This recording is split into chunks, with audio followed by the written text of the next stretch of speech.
Like you said, the polls close at 9 o'clock tonight in this special election triggered by the resignation retirement of Congressman Brian Higgins. Senator Tim Kennedy voted earlier today and urged people to get to the polls. Even though Higgins has held this firmly blue Buffalo congressional seat since 2005, Kennedy is not taking any chances, like I said, urging people to get to the polls. Now, as for some early voting data, according to the Erie County Board of Elections, there were 10,892 people who voted early this year for this special election. Kennedy's opponent, Republican Gary Dixon, is certainly used to a political fight. He was the first Republican in 50 years to win the West Seneca Town Supervisor race back in 2019. Now, earlier today, Kennedy spoke about the chance to represent Western New York in Washington, D.C.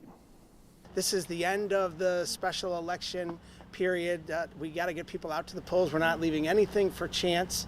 And we're excited about the opportunity to go to Washington, D.C. to represent our community in the United States Congress and to continue to deliver for Western New York, just as Brian Higgins did for almost 2 decades. You know, we've got a lot of work to do.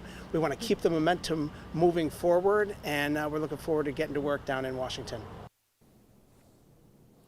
Now, again, the polls close at 9 o'clock tonight. Now, even if Kennedy doesn't win tonight, he's on the primary ballot for June, but he will not have an opponent. A couple of hours ago, Nate McMurray, who's also running for Congress, confirmed that the state BOE told him that his signatures have been disqualified and he will not appear on the June ballot. So only Democrat Tim Kennedy will be on that ballot in June. We're going to be live here at the Pierce Arrow Museum all night long with the Kennedy campaign until those polls close, and of course, certainly after, when those results start pouring in. Live and on your side, Nate Benson, Channel 2 News. We'll look forward to that update. Thank you, Nate. Well, the Republican candidate in this race is West Seneca Town Supervisor Gary Dixon. Back in 2019, Dixon became the first Republican town supervisor in West Seneca in 50 years. He tells 2 on Your Side, despite the odds, he's confident.